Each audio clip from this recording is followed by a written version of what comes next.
clear how the United States would respond. Predicted they would invade, and they surely did.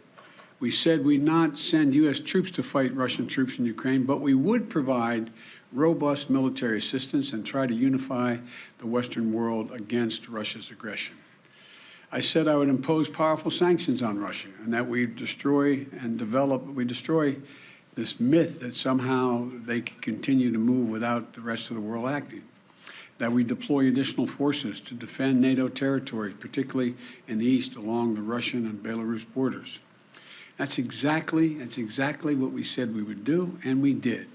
But despite the disturbing rhetoric coming out of the Kremlin, the facts are plain for everybody to see. We're not attacking Russia. We're helping Ukraine defend itself against Russian aggression. And just as Putin chose to launch this brutal invasion, he could make the choice to end this brutal invasion. Russia is the aggressor. No ifs, ands, or buts about it. Russia is the aggressor, and the world must and will hold Russia accountable. Russia's continued assault is yielding immense human cost.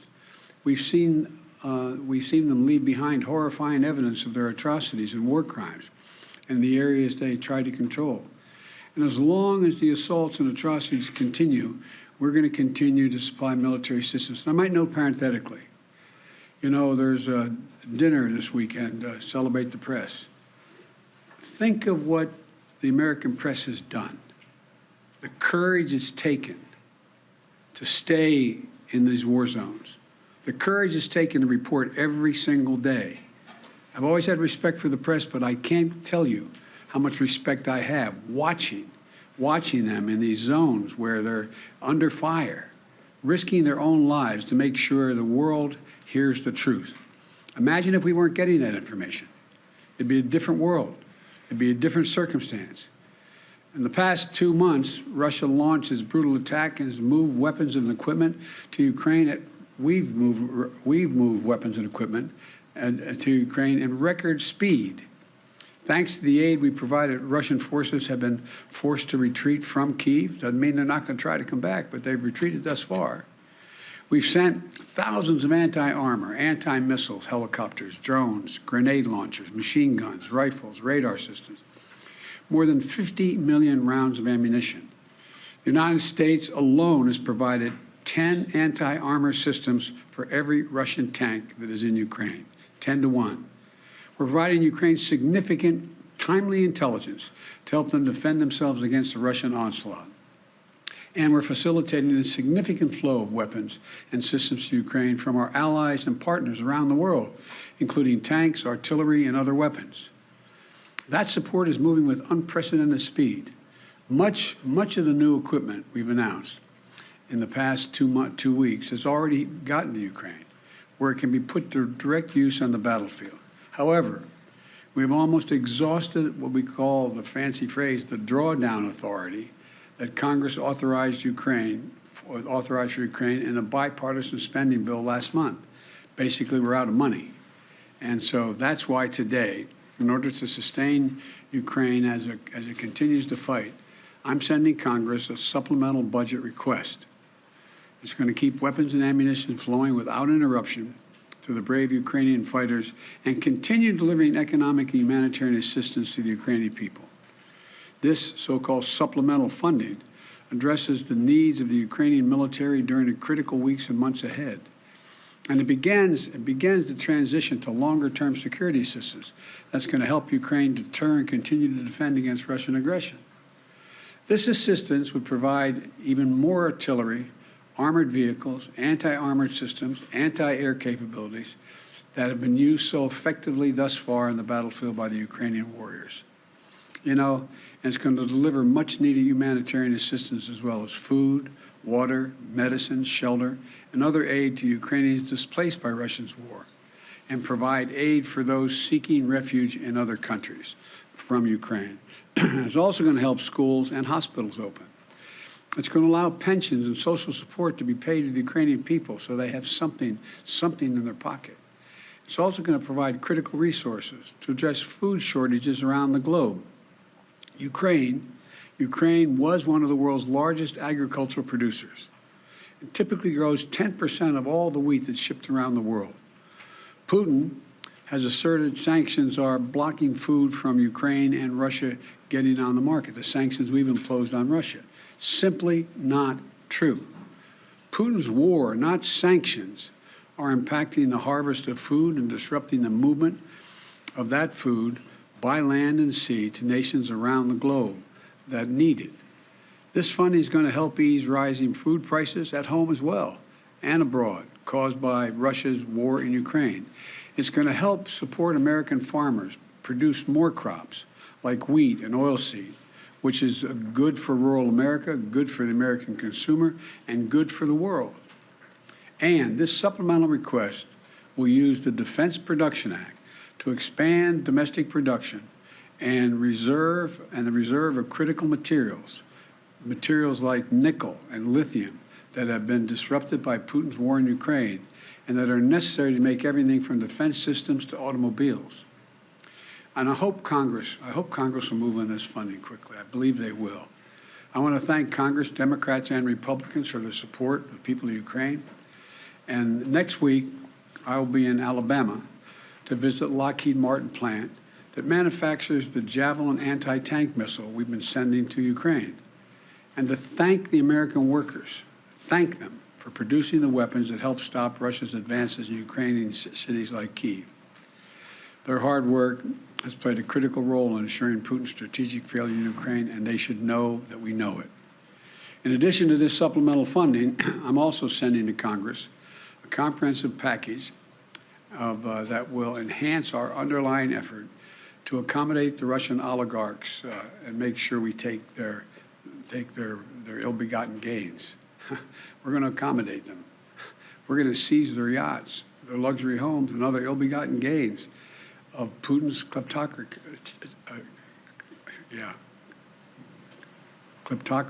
and the guys who are the kleptocracies. But these are bad guys. This legislative package strengthens our law enforcement capabilities to seize property linked to Russia's kleptocracy. It's going to create new expedited procedures for forfeiture and seizure of these properties. And it's going to ensure that when the oligarchs' assets are sold off, funds can be used directly to remedy the harm Russia caused in their help build Ukraine. Additionally, yesterday, Russia threatened two of our allies with a cutoff of energy supplies. While America has ended all Russian fossil fuel imports because we're able to use our vast supply of power in our country, some European countries have faced more challenges in reducing their reliance on Russian fuel. Russia has long claimed to be, quote, the reliable source of energy for the world. No matter what the differences are, their customers are always going to be in good shape. But these actions prove that energy is not just a commodity that Russia sells to help meet other countries' needs, but a weapon we use to deploy against those who stand against their aggression. So let me be clear. We will not let Russia intimidate or blackmail their way out of these sanctions. We will not allow them to use their oil and gas to avoid consequences for their aggression. We're working with other nations like Korea, Japan, Qatar, and others to support our effort to help European allies threatened by Russia with gas, blackmail, and their energy needs in other ways. Aggression will not win. Threats will not win. This is just another reminder of the imperative for Europe and the world to move more and more of our power needs to clean energy. In the United States, we're doing that right now. Last year, we developed more solar, wind, and battery storage than any year in our history, enough to power 56 million American homes. Earlier this month, we acted to bolster the reliance on our nuclear energy facilities, which generates more than half of our carbon-free power. And we're just getting started. I look at this as a serious problem, but also an enormous opportunity, Bottom line, all these actions we've been taking are about this truth. Investing in Ukraine's freedom and security is a small price to pay to punish Russian aggression to lessen the risk for future conflicts. You know, throughout our history, we've learned that when dictators do not pay the price for their aggression, they cause more chaos and engage in more aggression. They keep moving. And the threats to America in the world keep rising. We can't let this happen. Our unity at home, our unity with our allies and partners, and our unity with the Ukrainian people is sending an unmistakable message to Putin. You will never succeed in dominating Ukraine. Finally, we're going to continue to deliver critical support to Ukraine. We must also not let our guard down in our fight against COVID-19 at home and abroad. That's why I'm again urging Congress to act on my request for $22.5 billion in emergency resources so the American people can continue to protect themselves from COVID-19. The reason we were so successful in the past is because I was able to work with drug manufacturers to order significant quantities of material we needed ahead of time to get in the front of the line. Without additional funding, we can't pre-order the amount of vaccines we need, and we risk losing our spot in line for vaccines that target multiple variants. President Joe Biden there speaking about trying to get additional funding to send more weapons and medical aid to Ukraine. He had a message for President Putin: you will never succeed in dominating Ukraine. Other nations in the world combined. If the U.S. won't do it, no one else is really going to step up. Breaking news here on Sky News, and the British national killed in Ukraine has been named as Scott Sibley. His next of kin have been informed. That picture there of Scott Sibley, who's just been named as the British national killed in Ukraine. The Foreign Office, of course, confirming to Sky News as well that another British national is missing in Ukraine. Scott Sibley now named as the British national killed in Ukraine. Okay, well, let's pick up now on that press conference with Joe Biden there. I'm joined now by our correspondent David Blevins, who's in Washington, D.C. for us. He had a number of things to say there, didn't he, David? A lot about the budget that he needs to be approved to send that crucial equipment, but also responding really to accusations by Russia of proxy wars, saying we're not at war with Russia, we're simply defending Ukraine.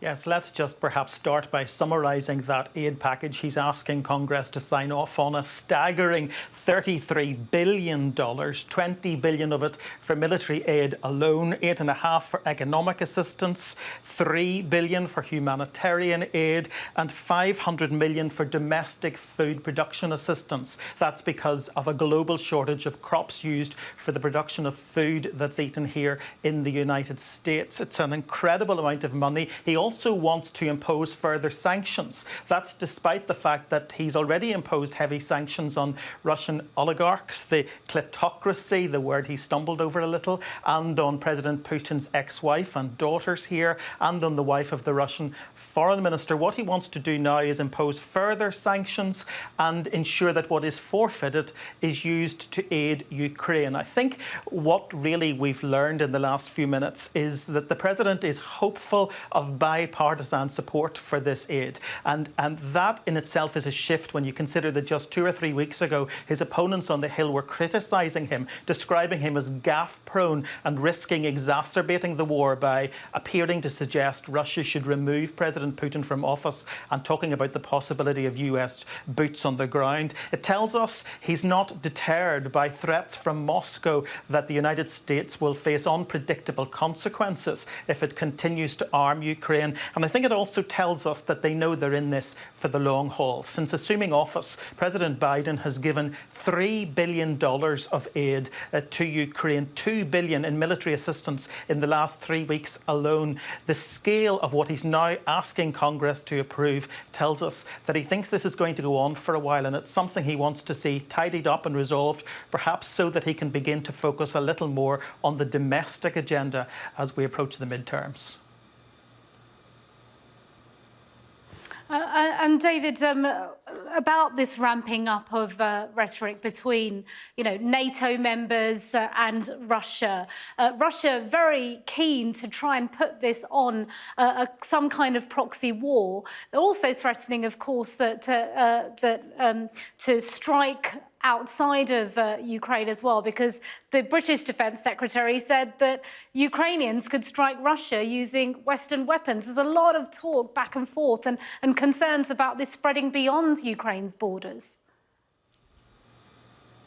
Yes, and the president, I think, has been under pressure continually to really clearly take the side of Ukraine. You'll remember just at the weekend, the US Secretary of State Antony Blinken travelled to Kyiv. That's because America had been under pressure to send a high-profile representative there following Boris Johnson's visit earlier in the month. Shortly before they arrived, President Zelensky said he hoped the Americans weren't coming with gifts and with cake, is how he described it, but were coming with news of specific weapons. After the visit of the Secretary of State and the US Defence Secretary Austin, they clearly indicated that they were supporting Ukraine to the fullest possible extent. And that's what the president is continuing to say, the message he's continuing to send to Russia, that they stand foursquare behind President Zelensky, regardless of threats from Moscow about consequences for the United States. So the president is refusing to become part of President Putin's attempt to establish a proxy war, and clearly coming down firmly on the side of President Zelensky. And that's because he clearly now is confident that he will have bipartisan support from Congress. David Blevins, live in Washington, D.C. Thanks very much indeed. Well, here in the UK, a man charged with murdering mother of two, Katie Kenyon, has appeared in court. Andrew Burfield gave no plea indication at Blackburn Magistrates Court and was remanded in custody to appear at Preston Crown Court tomorrow. Meanwhile, Lancashire Police have intensified their search in Gisburn Forest. Gerard Tubb is there for us. Gerard, describe the scene there for us, will you? So since the weekend, they've been searching Gisborne Forest. They know that the van that they believe Katie Kenyon was taken from Burnley in was here on Friday. She disappeared 9:30 Friday morning, was seen going into that van. They think she was taken here. A member of the public, they've now told us, cited that van and told them they'd seen it. That was clearly in a lay-by about half a mile away from where I am. We were there last night at 9:30, and the fire and rescue were taking lights into the forest area. They had forensic tents up where they can get changed in. There was a hub of activity there last night. A dozen police vehicles lining the road. And they were working through the night. Today they've gone back there, and we've just been filming forensic teams doing fingertip searches, perhaps 75 yards in on a path from that parking area. They'd taken plaster casts of tyre tracks in the area where they believe his van was parked. And they've told us that that's why they're searching that area. And then they say that they're trying to determine whether or not it is of interest. And then later on in the brief release that they've given to us, Lancashire Police say that it's too early to know whether the find is significant in relation to Katie Kenyon's disappearance. So what we don't know is what has been found. But clearly there is something there that means the police now have an area to focus on. They think they have a crime scene, and they are still confident that they will find Katie Kenyon. The search organiser was telling me yesterday he believed it would be a matter of days, but they are saying publicly it could be a long time. It's a vast area and they don't know where she is. A grim update there. Gerard Tubb with the very latest from Gisburn Forest. Thanks very much indeed. The head of NATO has said the alliance